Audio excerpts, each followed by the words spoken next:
Okay, I think we'll get started here. Hope everybody's had a really great Labor Day weekend, and welcome to this Webinars Now event. It's an event that we hold the first Thursday of every month at this time. So I'm Dave Lundahl, one of your co-presenters today. The Free From Food movement is an exciting challenge for not only food companies, but also retailers. Some of you are ingredient manufacturers, food service companies as well. And in response, I know that many of you have been rethinking how to reposition brands and products, considering whether or not to reformulate products to make with a cleaner label. And some are considering developing new marketing campaigns to support these initiatives. So as a researcher, I just love this challenge to provide really actionable insights, creating new knowledge to help everyone overcome these sort of challenges. And hello, I'm Sarah Kirkmeyer. I'm excited to co-present with Dave. My passion really lies in uncovering consumer perceptions about products, especially from the ingredient industry, where I spent a large majority of my career. Dave will start us off, and then I'll come back in and talk a little bit about the research, and then we'll wrap it up as well. Super. So today I'm going to begin with a brief intro to Insights Now for those of you who may not know much about us. And then I'm going to introduce our topic, share some of the results of the industry survey that hopefully most of you have had a chance to participate in. And then Sarah's going to take over, and she's going to present some recent research about a millennial free from food behavior, which is pretty interesting. And then I'll do a wrap up, and then we'll do a question and answer at the very end. So as questions arise, you will see on your box here, dialog, a tab that says questions. So please select or type in those questions as they arise during, even during the presentations or at the end.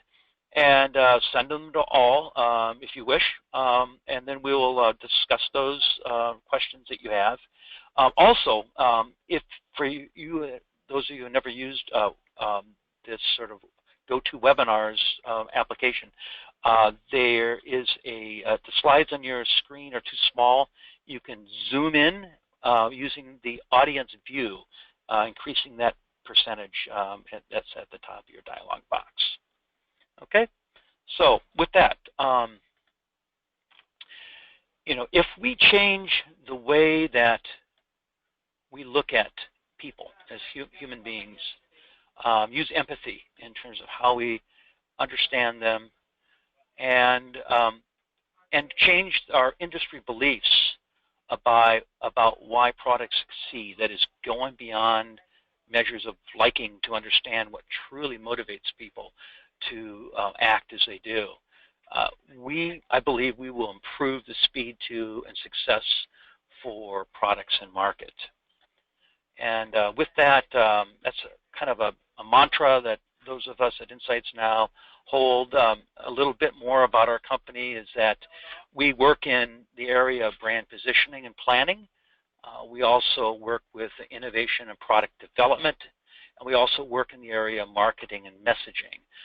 Do a lot of work in the food industry, and so we're all excited to really discuss this topic about the free from food sort of movement and how that's impacting and creating challenges for those of us working in the industry.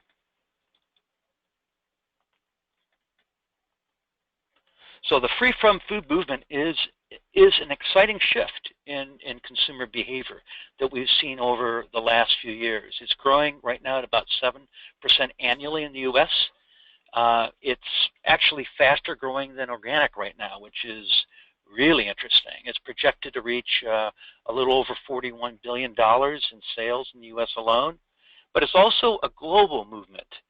It's averaging a little over 5% growth in Asia Pacific, Latin America, and Europe right now. So it's very interesting, and it's having a lot of impact in the food industry.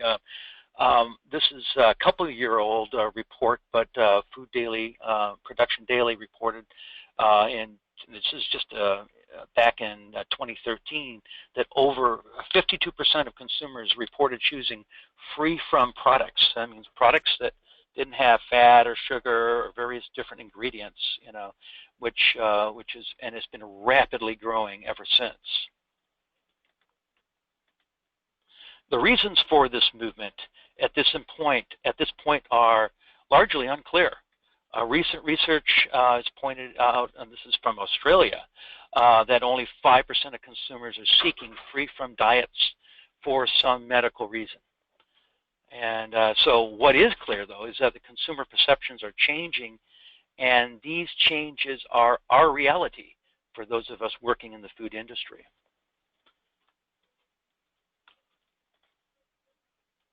So in order to respond, we need insights, bringing clarity to knowing how that we can all respond. We need to, and in order to do that, I think we need to frame this clean label challenge with the right questions. And it's for this reason we have sent out a survey to ask questions like, is this movement a short-term fad? Is it something that's here to stay, long-term trend? How mainstay is this movement? Is this movement driven by specific segments of consumers? What is a clean label for these people? What ingredients are consumers reacting to, and why are they reacting to it? Are consumers willing to trade off sensory qualities that they've come to know in products for a more clean label? And so these and many other questions we pose to each of you. So let me share with you sort of the latest and greatest, so to speak, here using this is a reporting tool we have at Insights Now called Reports Now. And so it showed that 3/4 of you believe that the free from movement is a long-term trend. The biggest gaps in research that people are seeing, again, you can, if this is small, you can change your screen to be the viewer to be more up to 100%. That may be helpful. But the clean label challenge, the gap right now, package design and communication, especially with regard to labeling, seems to be one of the biggest gaps right now in terms of how to do this. Another gap that is just consumer targeting, understanding who to target for more clean label products, and other things such as product innovation are also fairly big on the list. Some of the challenges that are more business or marketing related are such as how to combat ingredient misinformation in the marketplace. And another one is how to communicate about the ingredients that are an issue or a potential issue to reduce consumer concerns. About half of you asked the question, what are the biggest marketing opportunities for clean label products? And so, looking at more a proactive movement in terms of new products. With regard to the R&D challenges, 77% of you thought that question, what are the sensory trade-offs that consumers willing to take to have a clean label? And then, about 3/4 also said, are consumers willing to accept a difference in the product to not have some sort of offending ingredients that are in there? What are the best alternative ingredients to achieve a clean label? Over half of you thought that was really a challenge. With regard to consumer insights, so 68% thought question is what functional, sensory, and emotional trade-offs are consumers willing to trade to have a clean label? So this idea of sensorial trade-offs seems to be really important. Just moving down, so just about who was taking this survey. 71% of you are do consumer research. About half some sort of sensory. There's some product design and developers in here, new product people involved with new product innovation are involved, and some people involved in marketing, and so on and so forth. So there's some people involved as shopper and some other areas as well. So it's an interesting mix of people. So thank you for all taking that survey. It's really helping us sort of hone in on what is really important in the industry right now. And we're going to keep this survey open and collect more information here over the next few weeks to further gauge more opinions by more people. So in summary, you can bucket these sort of challenges, we believe, into 4 areas. One is about consumer communications. Second is marketing and innovation sort of challenges. And the third are things that are more product development challenges. Kind of summarizing these key. And we'll return to these same challenges here later on when we do a wrap-up with regard to how to overcome these challenges. So in overcoming the clean label challenge, we need an expanded research toolbox. It's not just about liking, it's not using normal Gen Pop or target consumers. It is really, we need to be able to have greater insights to close the gap in the clean label sort of knowledge. So it's in package design and how the label itself communicates to consumers of what the product is about. In consumer targeting, who are we going to message to, and how to message those people that are within our targets for various different current products and new products. And last, a lot of challenges in terms of just product development and innovation, trade-offs, how to really look at how different products, ingredients, and different product applications are perceived in the marketplace.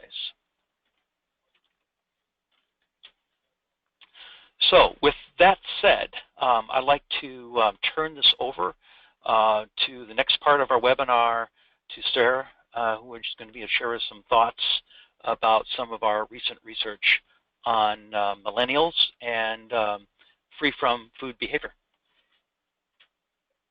Thanks, Dave. I'm excited to kind of share the information that we have with regard to a study that we've recently conducted. I'm working to advance the slides here. It'll just take just a second. Let me make sure that that's working quite right. There we go. I might have clicked too far. Yep, I thought I did that. So let me go back one. I've kind of set the stage here. Give me just one moment. Go back. Always technology. I clicked too fast. I'm so sorry about that. Here, I'll do it here for you. There we go. Thank you. There we go. So as we talk about millennials and free from food behavior, we're going to work to apply some of the key approaches and expand our toolbox and apply to the specific research study. We looked into millennials here recently in April of 2017, and we really wanted to learn more about the behavioral impact of ingredients amidst this clean label trend. Our goal is to help answer some of these key business challenges that we already started to introduce in this free from world based upon really relevant and data-driven consumer insights. When we think about expanding our toolbox, I'll highlight several different aspects, including one, which is consumer segmentation, second, which is context, and third, which is implicit reaction. Individually, all of these approaches are very valuable, but as we see when we layer them upon each other, it can result into even deeper insights. So as we get started and we go back to that pyramid that I had shown previously. Here, I'll advance it for you. Thank you. Having problems there again. So when we're thinking about behavioral questions relevant to clean label, we're going to put it in a context that builds upon one another. I'm going to start by talking about the bottom of the pyramid. It is really to take a pause to say that these are beliefs, and our beliefs are often things that change very slowly. And it's important to think about that as we build upon the context as the next layer that could alter our expectations.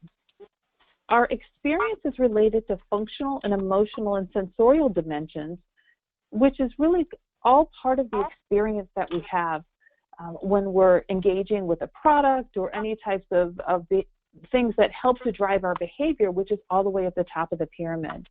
So when we layer these behavioral questions to Clean Label, we can appreciate this build and focus our market research as well as our sensory and consumer research in the right areas. Thus, the study on millennials we will build to uncover some of these key behaviors associated with Clean Label, kind of taking apart all these individual pieces and putting it back together so we can really see how we can uncover some differences and insights into behavior of specific individuals that we're targeting in this study. So on this slide, I want to just take a pause. I'm not the research yet. Give me just a minute. Sometimes we struggle with consumers believing in misinformation, and we're going to talk about that on the next slide. But and one of the things we need to remember is that bias plays a big role. For all of us, we're more accepting of information that aligns with our pre-held point of view. And alternatively, it takes more cognitive effort to change your perspective. And this is all about disconfirmation bias. So let me take a pause and give you an example from my life. I have twin girls, and what I have known, my confirmation bias, is that they are more successful in schools in separate classrooms. We've had to choose in schools that have more students so that my girls can actually be in different classrooms, and we believe that they're going to be more successful in that way.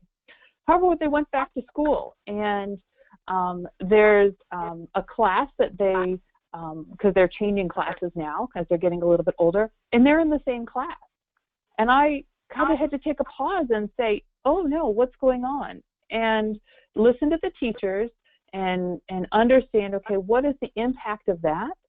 I really felt that they always needed to be separate, but in this situation, the teachers felt that it was a good opportunity for them to work together in groups, and they were at the same level on different types of things, and so working together was something that they needed to do.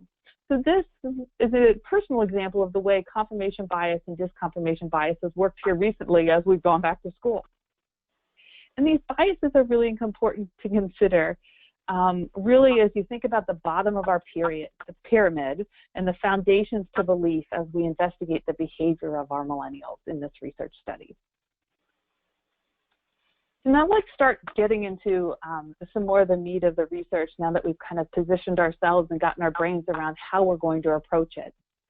So what we did was take a new approach in really looking at millennial segmentation. And Dave, if you could advance it for me, I would appreciate it. Sure. Thanks. So what we're seeing when we're looking at millennials, it was very interesting, and we're going to talk about misinformation, and I'll give you some examples on the next slide. But there are millennials and the groups of people that kind of separated themselves out pretty clearly. That about half of millennials do not believe in ingredient misinformation. However, the other half of millennials believe in some misinformation. For example, I'll talk about on the next slide, dihydrogen monoxide, water. Some people don't believe that that should be in food, but when it's listed as a chemical, like dihydrogen monoxide, it could be banned as a food ingredient. So really, when we're thinking about this, we have these two groups, and about 45% of those people who believe in misinformation have moderate beliefs. And then there's this group of 5% that have extreme beliefs. And it's really interesting to kind of look across those, and we know that there are some people who are really having those really far out different types of information with regard to misinformation. And this is our reality. This is the reality that we live in. We just need to appreciate this and understand how this is affecting the type of work and all of the different understanding that we have about where they're getting their information and the research that we're going to investigate. So the percentages shown on this slide look at these variety of statements. And consumers could answer it if they believed that the statement was true, false, or they didn't know. The percentages show those who found these statements to be true, and it was a CATA type of question. So if you take it all together, about 50% of the millennials form this group. And it's interesting that you've got different types of individuals who believed in different types of things, and even those who believed in did not believe in misinformation could have had just one statement that they believed in, and we still group them kind of in the not believing in the misinformation because we felt like we had a pretty big gradation. So interesting just to look at these statements, you know, thinking that food companies are adding wood chips to Parmesan cheese. You remember that not too long ago. You know, there was a quarter of the population that believed that. And then there's a lot of concern about high fructose corn syrup, and we're going to see that come out as something interesting in the research that we look at when we'll look at some of the ingredients. Before we get to ingredients, we're going to talk and dig more and learn more about the differences between the clean label enthusiasts and non-clean label enthusiasts. So Dave, if we go to the next slide, what we're going to see here is really where they're getting their information, the sources of information that are coming forward when we're comparing clean label enthusiasts and non-clean label enthusiasts. So what we did was we asked individuals, where are they getting their information for foods, food information sources? And I've ranked ordered these based upon the clean label enthusiasts, kind of in descending order, and then compared it to the non-clean label enthusiasts. The green, yellow, red is just within the context of here, and I just thought it was interesting just to show that there are more higher types of scores or ratings with clean label enthusiasts. I guess we're not too surprised on that because they're looking to a lot of sources to get their information, and 31% of clean label enthusiasts actually rely on 3 or more sources. So they're not just going to one, they're going to a lot of different sources to get their information. And non-clean label enthusiasts are definitely not. They're looking at different types of sources, and there's differences, especially in magazines and online feeds, food industry forums, and watchdogs, which are more relevant or more in tune with those people who are clean label enthusiasts and those who are not. So they're looking, and this is the types of places that they're getting their information. But now let's turn to where they trust. You know, we talked about, you know, thinking about, you know, engaging with sources, but trust is a really important thing in getting information from different types of sources. So we dug a little bit deeper and we explored these trusted sources. And again, clean label enthusiasts have a wider range of sources. It's interesting, there's a difference in Facebook, you know, magazine and food industry forums again, but the trusted sources are really high. It's 70, 80, 90% between both the clean label and non-clean label enthusiasts. You know, there's definitely a place that they go, and there's so much more diversity among those people who are really interested in clean label. And we're going to go one more step deeper in understanding these consumers and say, now we're going to talk about fact-checking. So if we go back and think about, okay, where they go to find their information, what each group trusts, and then additional pieces, kind of where they go to check this information. Think again, going back to that confirmation and disconfirmation bias. If it's something that's different than what they might hold true or what they might believe, where do they go to find additional information to support or alter their beliefs? It's interesting, and also kind of in the blue, is that clean label enthusiasts go online to medical websites and nutritional websites and other types of sources. They do lots of searching. They have different personal contracts, and they do use industry professional organizations and fact-checking organizations as well to a higher degree than non-clean label enthusiasts. The one that stands out in orange was that the non-clean label enthusiasts go to family members. That's really, they rely most heavily on those individuals to kind of help support their views rather than doing a lot of different research. Just the different behavior that we're seeing between these two different groups in this segmented population. Now that we've learned a lot about consumers, now let's learn about how they respond to ingredients. One thing I mentioned when we introduced this study was the importance of context in our toolbox. In this study, now there's a lot on this slide, so let me introduce it for just a minute. We studied several different breakfast occasions. This one I'm showing our typical normal breakfast. We also looked at grab and go and leisure and special breakfast. I'm going to focus mostly on the normal and grab and go on the slide, but know that the results do vary. To get into context, we asked consumers what they would typically eat in each occasion. So for a typical normal breakfast, it might be yogurt or cereal. And we utilized that information when each consumer answered this question within this specific context. And then in this specific question, we gave consumers a list of criteria in which they could choose for what would be relevant when they're having their typical normal breakfast or having their grab-and-go breakfast. and then really understanding how they could select things that were most important for them when they're choosing these types of attributes in a typical or normal breakfast. And what we found out, and you can see from this chart, that clean label enthusiasts have higher responses for organic, for low fat, clean label, GMO free. They're both very much interested in natural, with just a little bit higher ratings from clean label enthusiasts. Also note is that they are both interested in convenience and easy to make, with non-clean label enthusiasts rating this a little bit higher.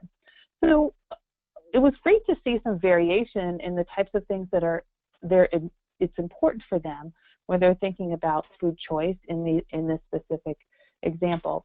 And for grab and go and leisure, there's similar trends.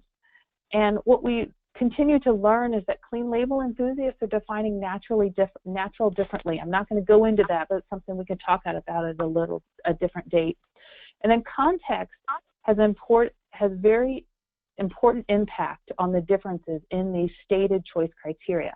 And I make that point that these are stated choice criteria because we're going to look at choice criteria in a different way on the next slide.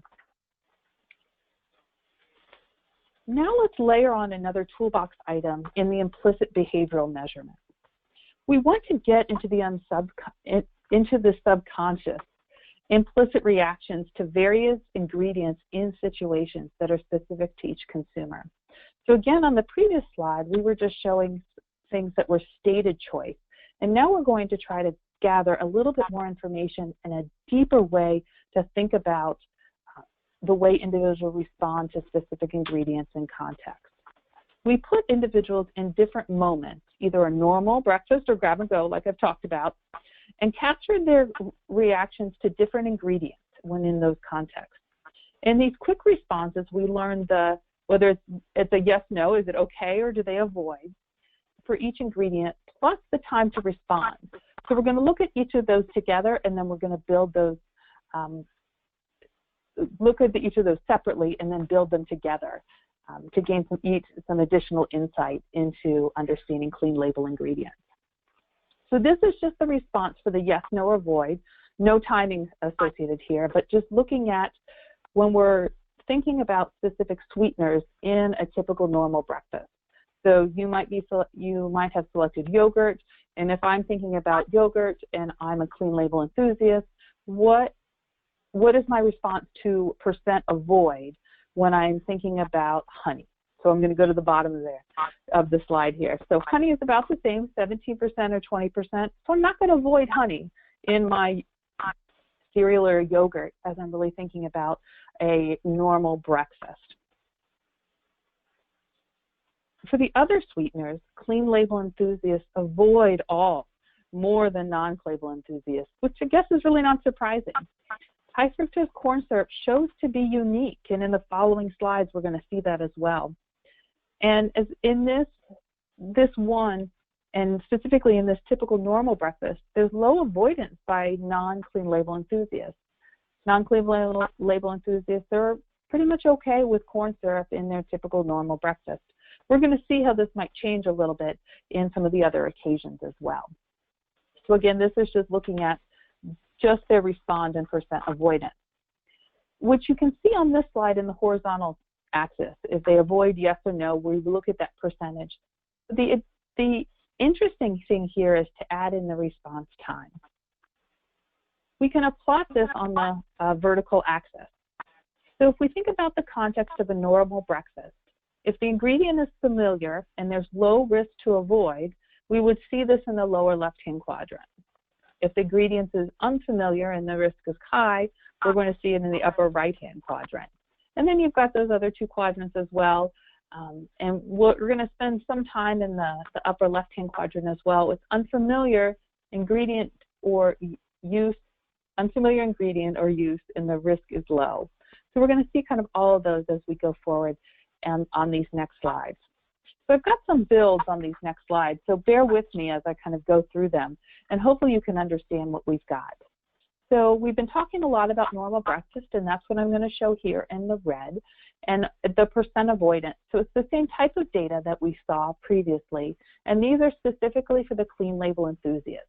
Previously, we were showing those on the same chart. Here, we're going to show them actually on separate charts because we're going to compare what happens in the normal breakfast now to the grab-and-go breakfast, which is popped up in black.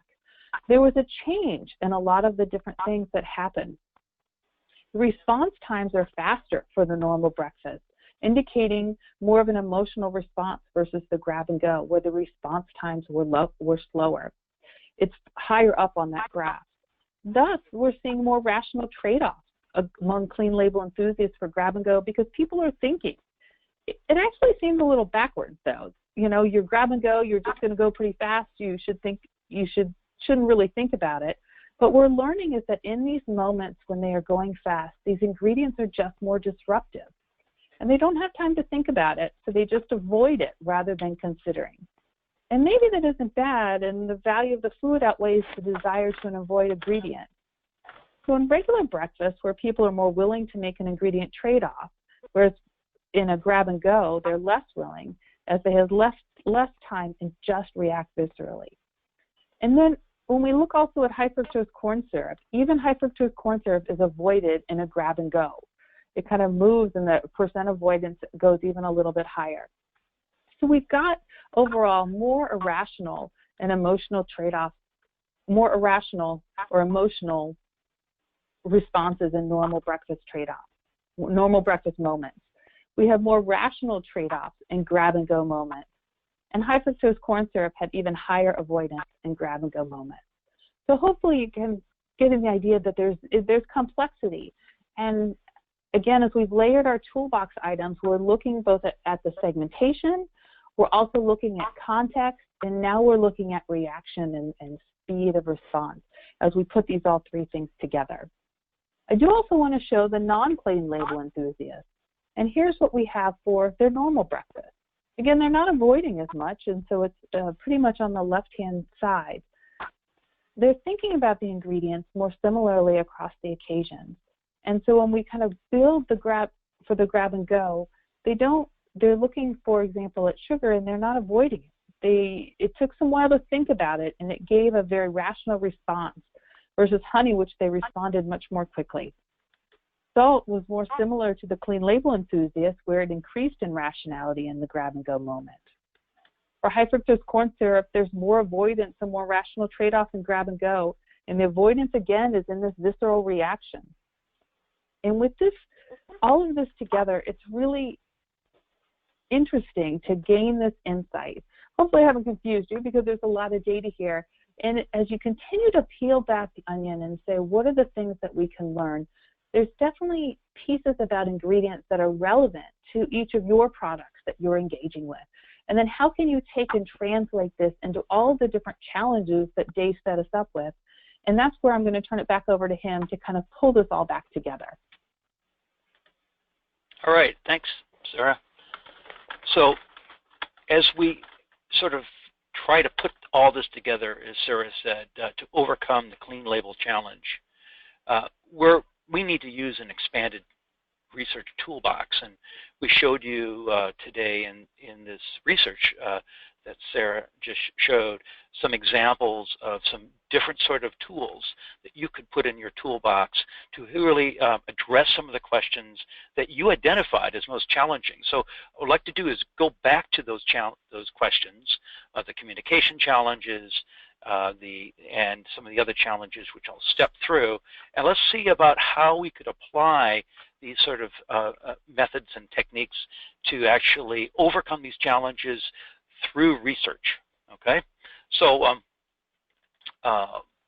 first of all, with regard to marketing challenges, we recommend overcoming these two stated challenges here by engaging with clean label enthusiasts, those that are most apt to react adversely or potentially positively to products that are fitting with this trend of the free from food movement.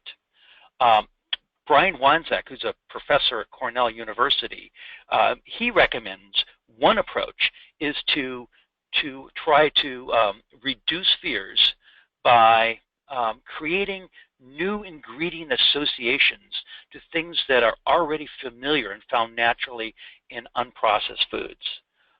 So from a research perspective, we can use clean label enthusiasts to gauge their opinions and to dialogue openly with them about their challenges and our challenges as food researchers to come to sort of terms to what is going to be most effective and in reducing their fears through clean label and how we design and develop products. Secondly, if to increase acceptance, there's a lot of research needed into how to name ingredients that are on an ingredient label. So so clean label enthusiasts are a perfect sort of group to really target in terms of recruiting and engaging with to address these sort of questions. And third, for new ingredients, because there's a lot of new ingredients that are being brought out by the ingredient industry, we can engage with clean label enthusiasts to establish new attitudes and beliefs about those through messaging that associates these ingredients with the benefits. They're most aligned with the core values of clean label enthusiasts, or those that are the target for your products. So example is sustainability is a perfect, so what sort of, what are these types of ingredients? How can you, through the messaging and the marketing of these ingredients in products, really create these associations that are important. Second, so now move on to the next area, which is innovation and marketing challenges. To overcome these challenges, we can, again, recruit clean label enthusiasts for quantitative research to quantify the impact of clean label of these individuals on your brands, and to explore how to extend your brands through new products that fit into moments of their lives. Further, we can apply these implicit techniques as we were presented today to understand what ingredients need to be, perhaps if I use the word blacklisted or whitelisted, for more clean label enthusiasts in the applications, in the different types of products that we were taking out to market and in marketing to core product. So not only clean label enthusiasts, but also your core consumers, so you don't alienate the consumers that are currently buying your product. And then moving on to the product development and the R&D challenges. Basically, the question is then, how do we overcome these sort of questions? How to measure the functional, sensory, and emotional impact? What are these sensory trade-offs, and so on, and what are the best alternative ingredients to achieve a clean label? So to overcome these, the types of solutions that we recommend is to really look at the ways to not only engage with clean label enthusiasts, but apply these implicit measures that go beyond liking, really that get into the understanding of the true reactions that are emotional, what are the rational trade-offs that they make, to understand then which ingredients have the strongest emotional tags associated with them, which ones are, as Sarah was showing, in that lower right-hand quadrant, which are high avoid, high emotions, or versus which ones how do you move through your messaging or your product design of products so you have ingredients that are more in the lower right-hand quadrant of there, where it's both very fast emotional reactions, but it's to accept these ingredients and so on and so forth. So, and then last, this idea of trade-offs. I believe that we can, by engaging in not only clean label enthusiasts, but your targeted consumers, to really understand what are the sensory trade-offs that people are willing to take through designing your sensory product research, looking at your prototypes or reformulations in sensory work, which is either in home use or in context or in central location settings, by first presenting the labels as part of the concept and then gauging what are their trade-offs in sensory from there.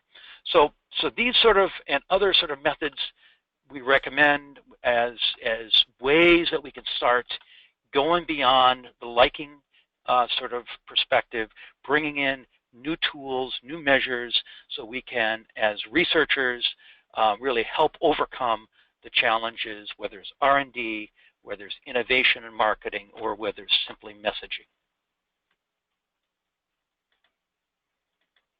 So I'd like to, with that said, move back to the question and answer part of our webinar today.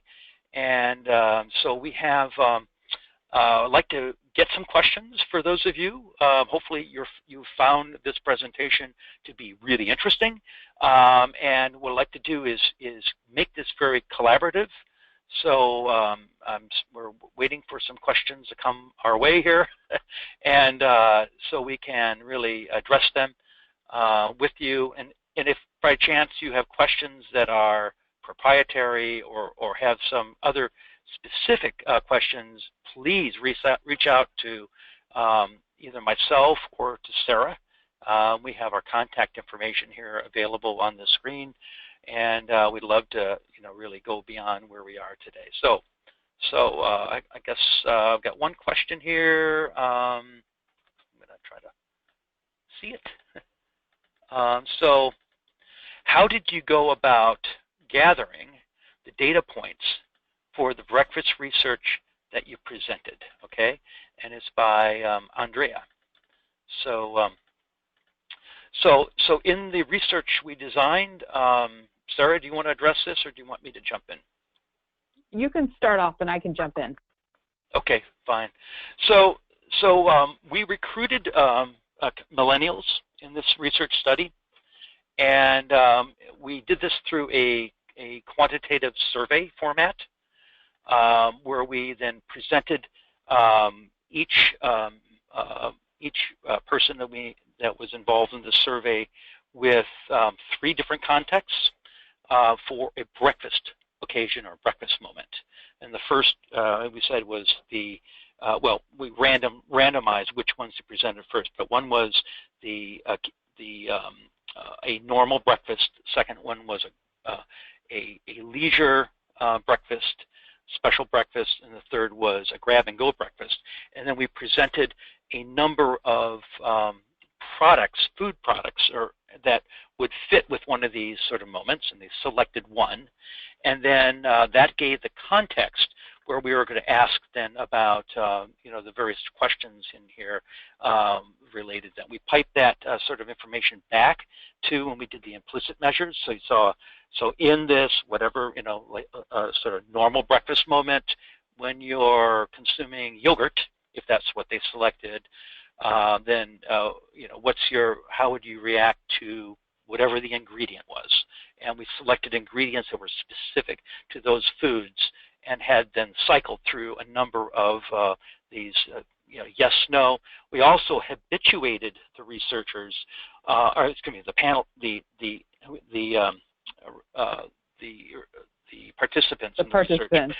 Yeah, we habituated them by actually having to go through this implicit measure prior with a bunch of other questions. So they were accustomed to yes and no, so that the yes and no are okay or avoid sort of response. The timing of that was very quick, or if they had to go into a rational thinking, then it was much slower. So we're able then to measure whether it was fast, which is a much more emotional, rapid, instinctive sort of response to the ingredient, versus something that was very slow. They had to think about it. Do you want to add anything else, Sarah? No, I think that the key thing to take away is really that there's having people set their own context. That yes, it's in a grab and go, but what is that for them? Is it a granola bar? Is it something else? And in a normal, typical breakfast, what is that for them? So they're thinking and really being able to identify with that specific moment, as opposed to just being it all over, whatever in the world. So that was very important to really drill down and to get that really pointed piece of the context. And then the other piece is to say that these are pretty quick responses. You want people to really think about it fairly quickly and respond, as they as they normally would. And so going through that type of online question with a habituation up front really helped us to get appropriate measures. We did go through the data to see if there were any outliers or things like that, people who just don't pay attention and individually, and so that was an important piece of the data quality checks to make sure that we had reliable data so that, if somebody was really far off, it could really skew the data because they just, got distracted by their dog while they're at their computer. So those types of things are important too as you're going through and getting this type of sensitive measurement. Okay, so another question that is coming in is, do you recommend using this type of quantitative survey to investigate certain moments like you did, or is there any other method that could also investigate these types of questions from an ethnographic methodology? Excellent question. So one of the things that we're doing is that we are currently developing a community of clean label enthusiasts, and this community will be people that will be watching what they chat about. It's a community that will be able to be posing sort of questions to the community to engage with through a moderator or amongst themselves. But it's also a community that we can then delve into. We can pull from this community to delve into specific moments of their lives from an ethnographic perspective.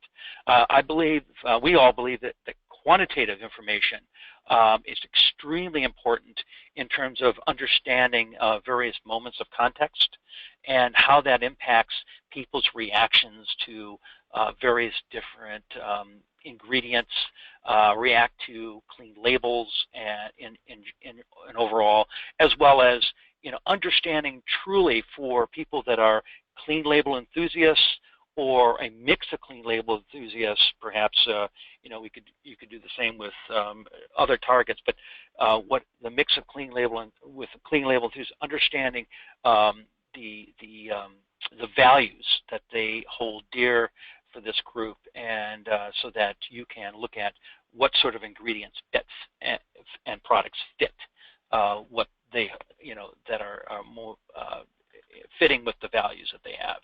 So I think ethnography and qualitative techniques are really some of the best moments to do that. Quantitatively, when we're looking at the whole, we also are doing research right now to really look at much broadly the market analysis, taking this sort of methodology and moving it forward so that we can generate deeper insights and broader insights into what is the impact of these clean label enthusiasts on the whole market for various different product categories. So anyway, do you want to add anything, Sarah, to that?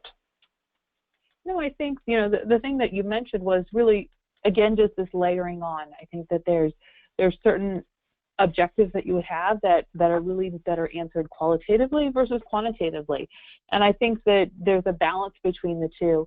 There's so many ingredients out there, and one of the things that we really understood is that even when you look at a label within a context, those different types of things can be judged differently based upon that specific situation. So you might get that through qualitative or quantitative, but it is really kind of layering those different types of things, making sure we're understanding the right type of people who we're getting at, and then capturing the right type of information. Great. Any other questions? Yes. That anybody has at this point? Well, like I said, if we are more than happy to continue this dialogue one-on-one. So if this is of interest, and we believe it is really valuable to the industry, whether you're an ingredient manufacturer, whether you're owner of brands, manufacturer of food and beverage products, whether you're a retailer, perhaps with own brands, or looking at category management, or if you're a food service manufacturer, it is an area of really importance. And you know, as we look at, I see another question just coming in now, you know, about baby boomers. The question is that, so in a broader research that we're doing right now, we're looking at going beyond millennials because we believe there are food ingredient and clean label enthusiasts across all the generations and in various different other sort of segments. So the question is, for your brands and the products that you're working on, you know, how are you know, that are targeting either baby boomers or moms with kids or kids or whatever it is, you know, what are the clean label challenges specifically? How are clean label enthusiasts impacting, you know, are they eroding your brands or are they creating new opportunities for the brands that you're working on and the products that you're designing and developing? So that's, so we are doing that and we'd love to you know, hear from you and let, you know, if you have any specific questions or interested in furthering gaining insights to specifically help with the products and the challenges that you are specifically having, you and your colleagues. Sarah, anything you want to add? No, just want to say thank you for everyone for participating in our webinar. Hopefully you took a couple nuggets away, thought about ways that you could expand your toolbox and other opportunities that you might have for a different perspective with the free from and clean label enthusiasts. So thank you. Great. Thank you. Have a great day, everyone. Bye. Bye-bye.